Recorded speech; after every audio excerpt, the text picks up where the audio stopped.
that should work. We'll go ahead and get started in a few. This is going to be day 3 of TryHackMe's Advent of Cyber.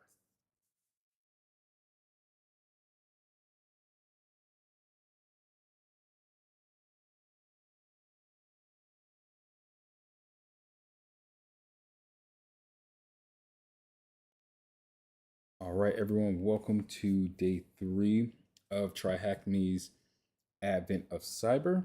So as we've been diving into this, I'm Trent with Visual Torch, where we teach you how to keep yourself safe and secure from online threats. Sorry for not introducing myself. But yes, this is day 3 of the Advent of Cyber, which is TryHackMe's December challenge. It's celebrating the Christmas season. Each day, TryHackMe is going to be dropping a brand new cybersecurity challenge. And this day, we'll be doing number 3, which is called Splunk Basics. Did you SIM? The Advent of Cyber is a free 24-day event that TryHackMe runs, and each day we'll be going through these challenges. And once we complete these challenges, you will be able to get drawings for prizes that are worth in total more than $150,000. These beginner-friendly challenges will be covering topics like web hacking, forensics, cybersecurity, phishing, and much more. So whether you are brand new to cybersecurity or just leveling up your skills, the Advent of Cyber is a great way to learn something new each day. So with that said, we'll go ahead and get started. I went ahead and I fired up the machine that we'll be using. We'll actually be getting an introduction to Splunk in here, which we will go over in a minute. But here's the story as of day 3. It is almost Christmas in Wareville.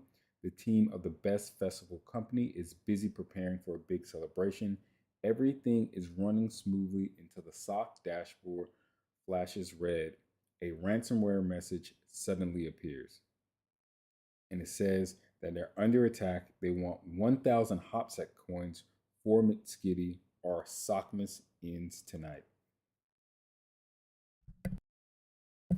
This message from King Malhair, the jealous ruler of Hopsec Island, who's tired of Eastern being forgotten. He sent his bandit bunnies to attack TBFC's systems and turn Christmas into his new holiday, Eastmas. So with McSkitty missing and the network under attack, the TBFC SOC team will utilize Splunk to determine how the ransomware infiltrated the system and prevent King Malhair's plan from being compromised before Christmas. So I went ahead and browsed to this location, and we'll be using the Splunk SIM tool. So it's a security incident and event monitoring tool. And you'll see this a lot with blue teams, analysts. Their networks need to propagate and need to collect logs. And SIM is a great place. Splunk is a great SIM tool to go ahead and capture the logs. So whenever an incident happens, when you're in a SOC, or people need more information on what's going on in the network, you would dive actually into the logs, and then we're going to be going through different queries that will be running for this scenario. So we started by going into the search and reporting tab, and we are now here in here where we could we're going to go ahead and type in this query, which will be index equals main. And we want to filter by everything all time because we're trying to figure out exactly what happened on the network. And as we go down here, we see that there's 2 different type of sources. There are data sets that are being ingested into Splunk, and we have 2 different source types. And when we click on this, we'll notice we have web traffic and firewall logs. So we'll be actually diving into both of them. The web traffic contains all the events related to web connections to and from the web server, and the firewall logs shows all the traffic that's being blocked or allowed. And the local IP assigned to this web server is 10.10.1.15. If you're tuning in, welcome. We are going over day 3 of TryHackMe's Advent of Cyber. Please feel free to type in the chat. We're getting started with this. So here we'll go ahead and click on web traffic to start.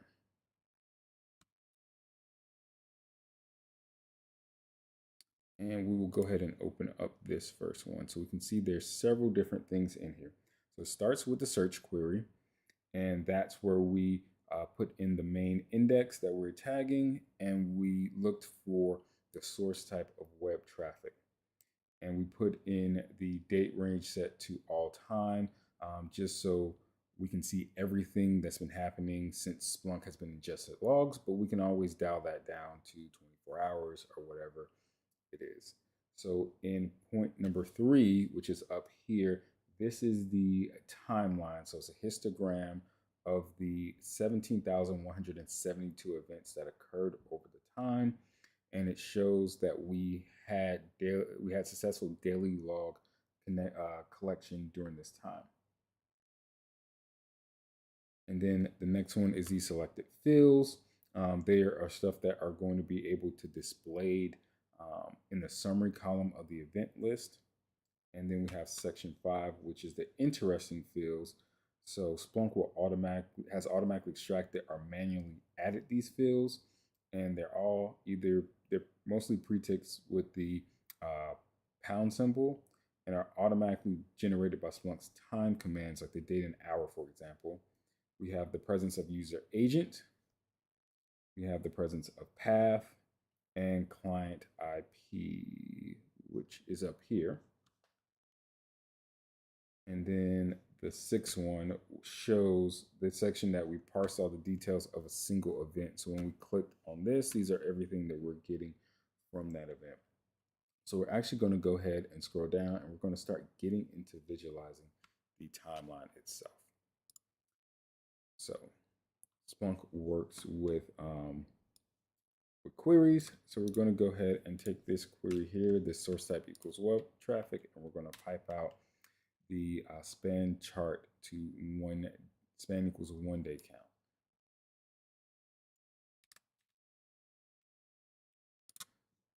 All right. As we can see, we were able to actually take these logs and break it down per day what the count is for each one of these. You can see that we're getting high volume of logs, and we can click on the virtualization, and we can see that we have a high set of logs throughout the time. And it looks like it's only been collecting for these amount of days, but the highest count we had was actually on October 12th, 2025. So what it's showing me is somewhere between October 10th and October 14th, there was a lot of activity, which is higher than usual in our network. So what we can do is we can append the reverse function at the end of the display, and we can get the results in descending order, showing the day with the maximum number of events at the beginning. So if we go ahead and put this in reverse.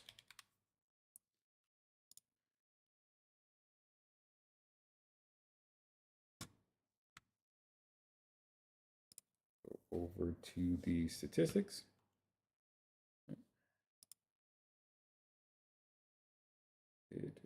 It did not reverse it. Let's see.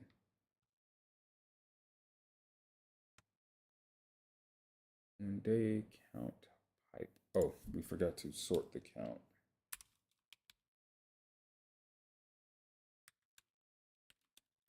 Sort by count.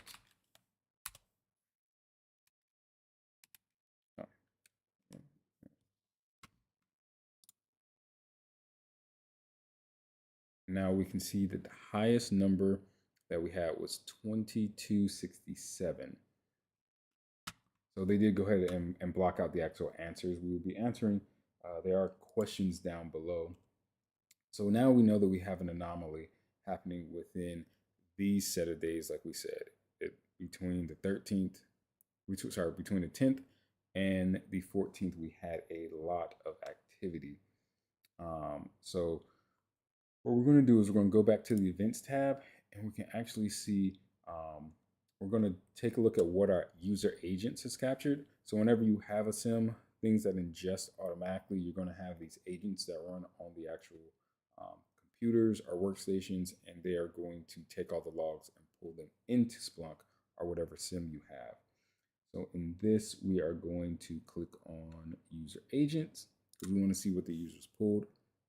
And if we're looking at this, we notice that we have a lot of commands coming here. We have pretty fishy things going on.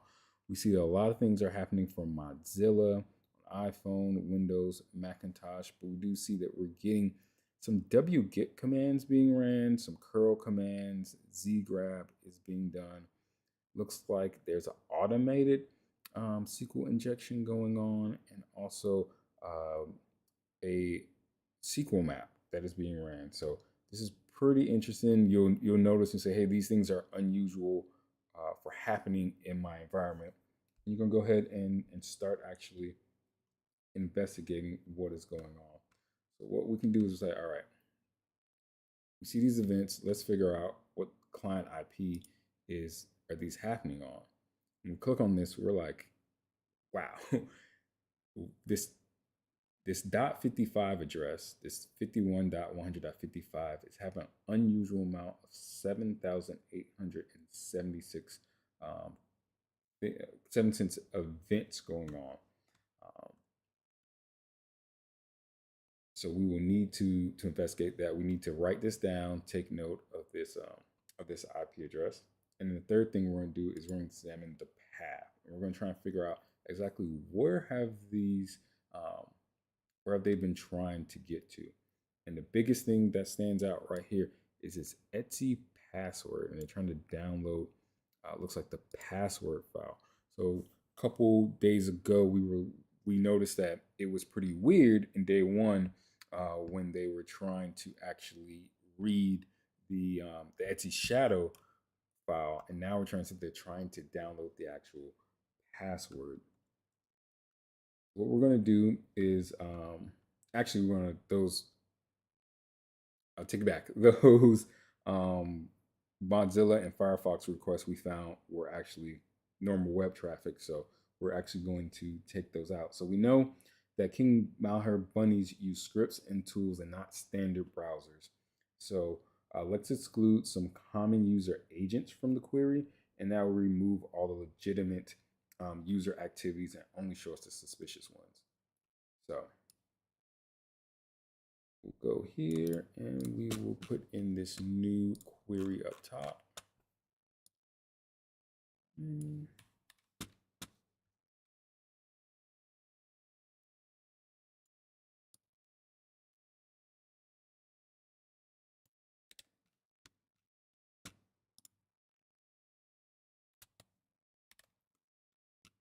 Let's go ahead and run this. And now we just filtered out all of the user agents that were not equal to Mozilla, Chrome, Safari, Firefox. So all browsers are out of the way. So now if we go ahead and click on client IP, we can see everything is only happening from this 198.51.55 address. So actually I'm going to copy that. Let's take down some notes and see what's going on. So let's get gedit going. I am a gedit type of person. People use text editors, some create a file for nano. So we're going to say that we had a suspicious URL in question. Well, suspicious IP question is going to be this. We knew that we had the highest day of, well, we'll say the days of activity happened between 10 2025, and it was 10/14/2025 is what we know of so far. So whenever you're looking through these logs, you want to take notes, figure out everything that is going on, so that way you can write a report, put in a JIRA ticket, whatever you need to do for your reporting purposes. So this is the IP that we know is going to be suspicious, and we're going to need it later on. They actually redacted the IP address because, spoiler, it's going to be for one of the actual answers. So we'll go ahead and we know, go ahead and search down these suspicious IPs. So I'm going to go ahead and add to this query.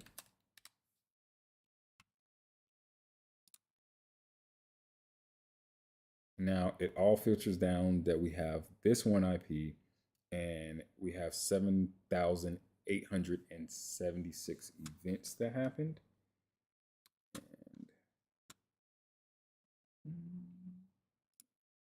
And no, that's my terminal window. I'm sorry.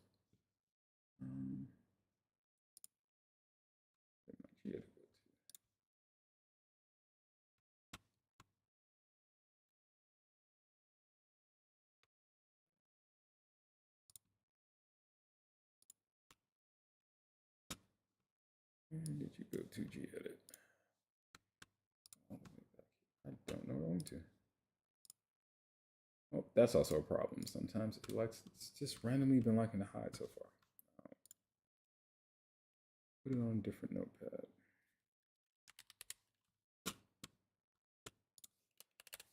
Give me 1 second. I'll get my notes back. Have them stored somewhere else.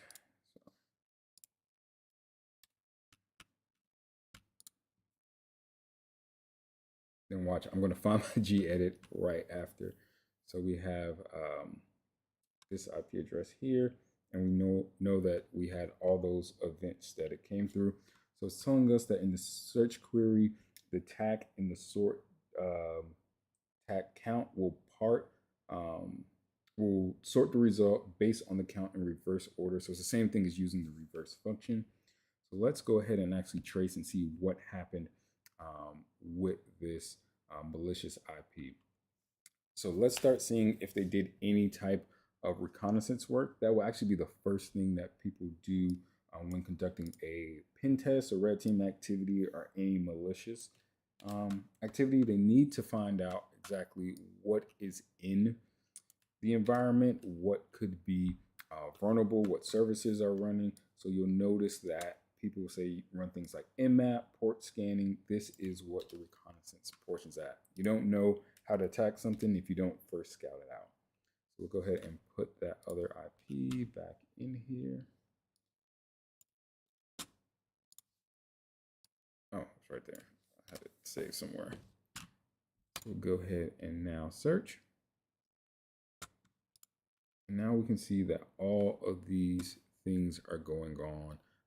They are curling, Z grabbing, and they are doing path to PHP info. So they're trying to figure out what version of PHP is being ran, if it's vulnerable to things, what's in the environment. And they're also looking at the Git config folders, trying to figure out what version of Git they are, and they're returning all these area codes here. So now let's see if they actually found something that was vulnerable. So more enumeration going on. So we have this IP. Oh, we'll just append to this add and path equals.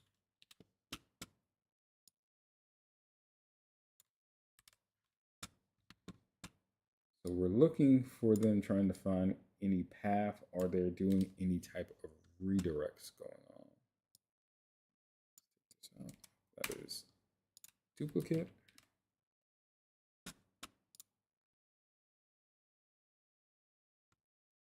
And then now what we're trying to do is we're trying to see if they are searching through any directories that contain either the // or // and we're looking for redirect. So any time you see a redirect, you're knowing that things like C2 is going on. They're trying to pivot through the actual through the actual environment. So C2 is command and control. So once someone is able to get inside of a actual network, they will try and set up a control point where they're able to pivot through exfil data, which we will see. So we will now, let's see if we could take a look at the actual counts, because we see things are going on. If we scroll down here, we see that they're trying to download exe password files. If we scroll down, we see that they are trying to redirect traffic to this evil.site. So we're going to go ahead and actually figure out how many times this is going on. So we'll add this stats count by path. And then now we see that you had two events happen. You had one of 658 and 633 that were going on for redirects. So it's like they tried to download more than they tried to redirects, but it was happening. So now what we're going to do is, remember we were looking back at the user agent, and we noticed that they were doing some type of SQL injections going on. So now we're going to take a look into that. So we know that they have been trying to exfil, and now we're trying to see if they successfully was able to do any type of SQL injection. So we will use this query right here. And we're looking in the agent for SQL map, and this have a VIG, which was an automated SQL injection that was going on. Now we do see that they did have some 500 and 504 requests, so they were able to time out the actual server, the actual SQL database, and they were able to successfully get their commands running. So now let's see if they actually got anything out of there. So we're going to look for any large file downloads, any backups. They're going to try and see if they can get logs. Maybe they can clean the logs. Maybe they can replace them. Maybe they can even use it for more reconnaissance of information. So what we're going to do is going to see if they were able to actually zip anything up. And if they did, we'll see what's going on.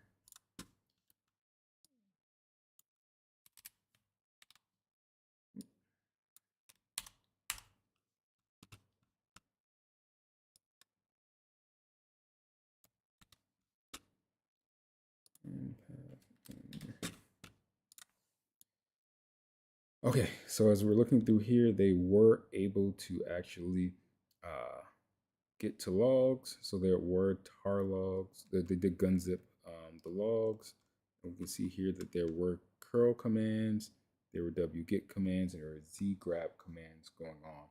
So what this is primarily going to tell us, and if we look at the time frame that these things are happening, these files were pretty large, so they were trying to figure out a way to chunk it out. So they probably ran some type of script to break it up piece by piece, so they would be able to exfil it out. And once they exfil it out, they'll recompile it on their side.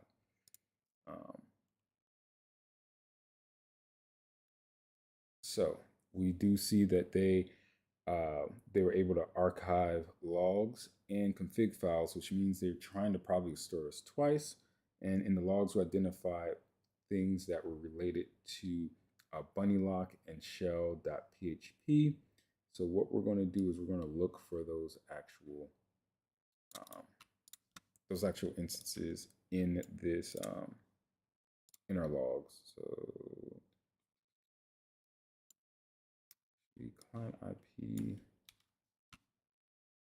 That's right. All right, let me use this one. We're using same redacted.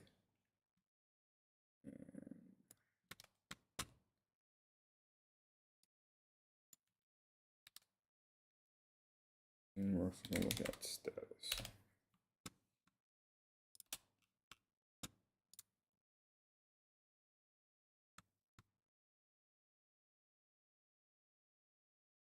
So now if we can look at, we can see that their shell.php is running some who am I. There is a bunnylock.bin. So some binary was running to lock. We can see right here that one of the commands was to execute this bunny lock. So we're thinking that, hey, um, they were able to actually run ransomware on our server, and that's where we're getting all this from. Um, so now let's actually take a look um, at the firewall logs, and let's see exactly where things were going to. And let's see if they were able to. They were they've been chunking out, so we know that they were successful to get it off of here. Let's take a look uh, at the firewall logs and see what is going on. Actually, you want to keep this destination IP here. Sorry, I don't feel like typing it out, so I am just going to do this the lazy way, just a little bit. Okay, and firewall allowed the traffic out, because as you know, firewalls have rules on them, so they'll either allow or deny. And some things have they are whitelisted, blacklisted. So we're trying to see if things were able to get through, and we're going to sort this. Oh, sorry. We're going to make sure the table shows the time, the action that was happening, the protocol, and all these source IP, destination IP, destination port, and the reason.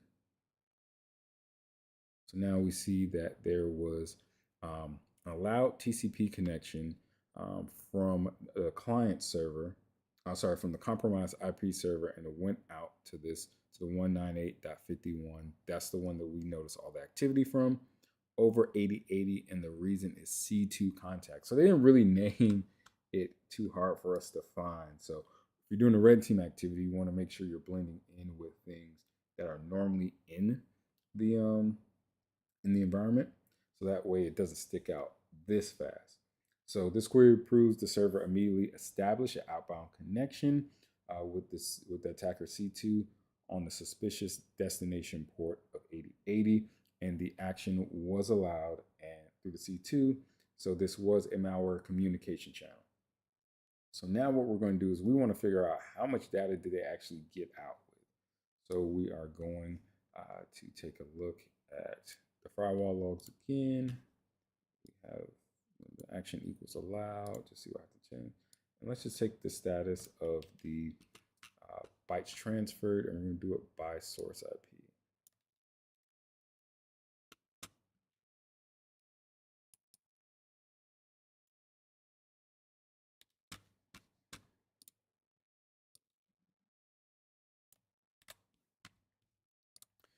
And now when we take a look at this, something is missing. Firewall type logs, source, destination, and action equals allowed. Oh, just copy over twice.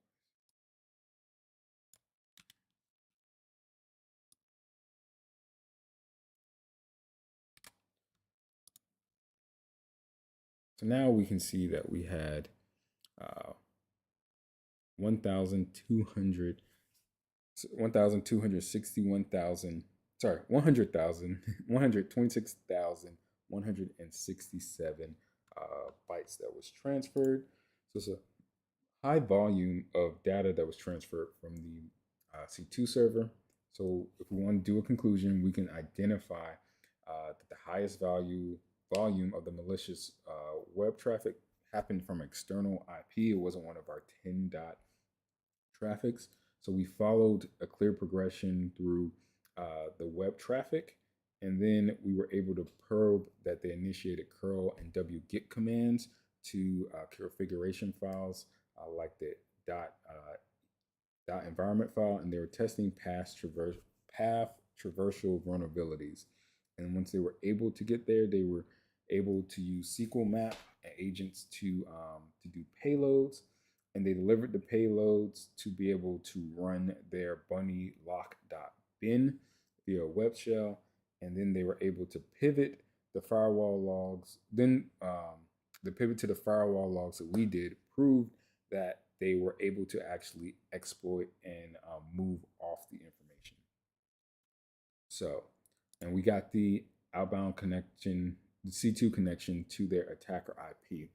So now we can go ahead and answer the questions. So the first question is, what was the attacker's IP found, and the attacking compromise, and they found attacking and compromising the web server. So if you remember that it was this one right here, this is the one that we went and we saw all these user agents.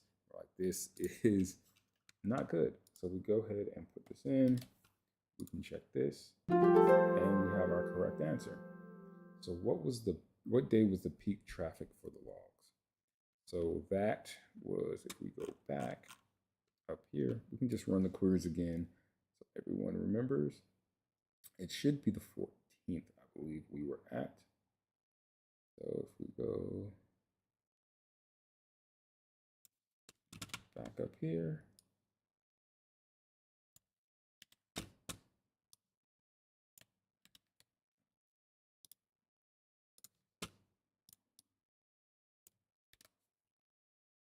and we sort account and get reverse.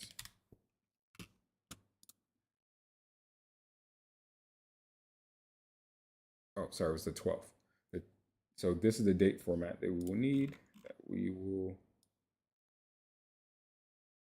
say that on the 12th, it was the highest number of traffic, 25-10-12, and that should be right. So now we need to find what is the count of the Havig user in the events log. So if we remember, we go back up here, and we were looking for the SQL map. Actually, it was not this command. SQL attack. Here we go.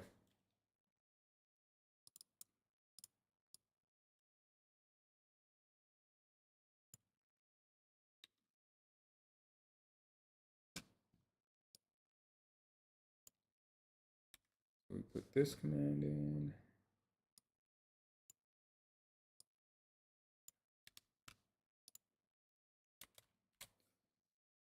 Get that IP address in a second again.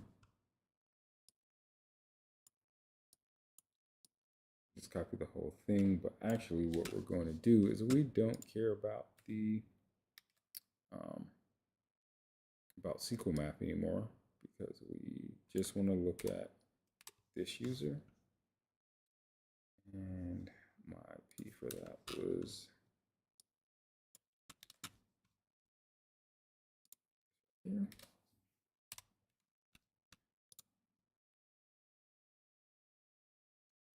Actually, there is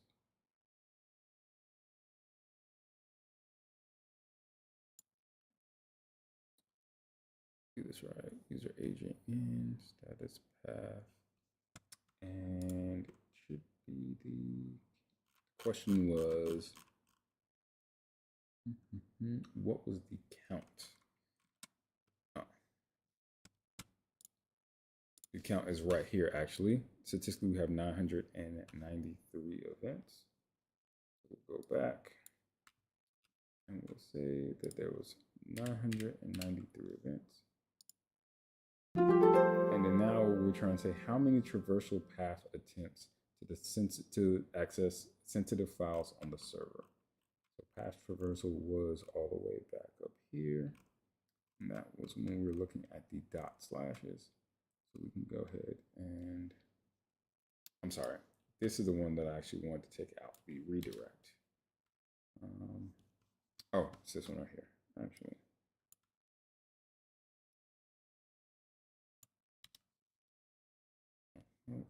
And path, oh, let's do this.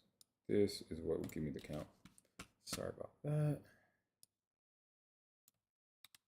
Got a little ahead of myself.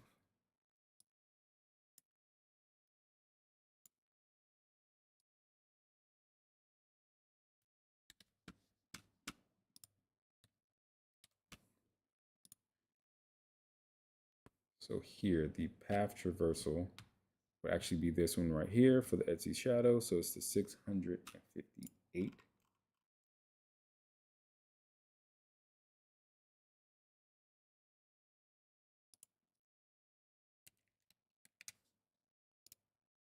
And then now, when we examine the firewall logs, how many bytes was transferred to the C2 server from the IP? So that was the last thing that we did. We'll go ahead and put this back in here.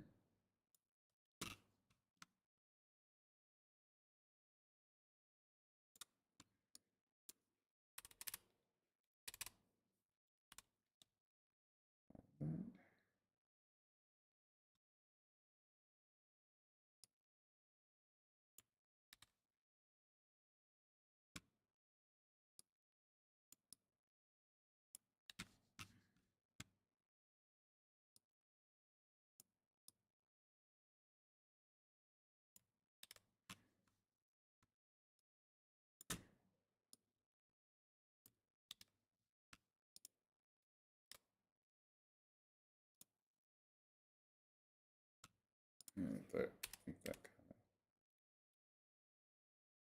and status. Oh.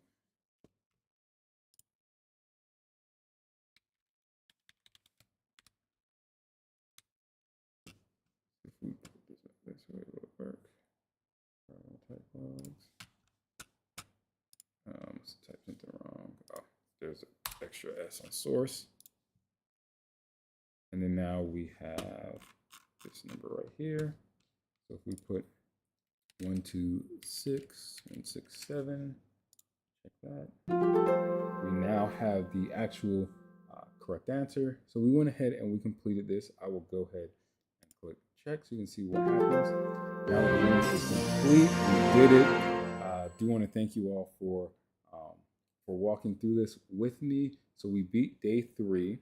And when you click on this, go ahead and it gives you your ticket. So remember that these tickets are going to be used to put me in a drawing and put you also in a drawing for prizes that are worth over a total of $150,000. And you can go ahead and always share your stuff to your social media accounts if you had it. And what I do like about it is they actually sometimes they will go ahead and actually have a AI chatbot, and that AI chatbot will actually kind of help you out if you get stuck on a command, and it'll tell you at the end exactly what you need to work on, what you did well. And so that is going to be all for this stream. If you liked the content and you want to keep hanging out, you want to see more of the Advent of Cyber, you want to follow along on this journey, go ahead and then do us a favor, hit the like button, subscribe, hit that notification bell so you can stay up to date. I am Trent with Visual Torch, where we bring clarity to cybersecurity, and we try to make sure that you stay safe and secure. And we will be back tomorrow with our next day 4. So we'll see what day 4 has to us and see if we continue saving Wareville. Everyone have a good night.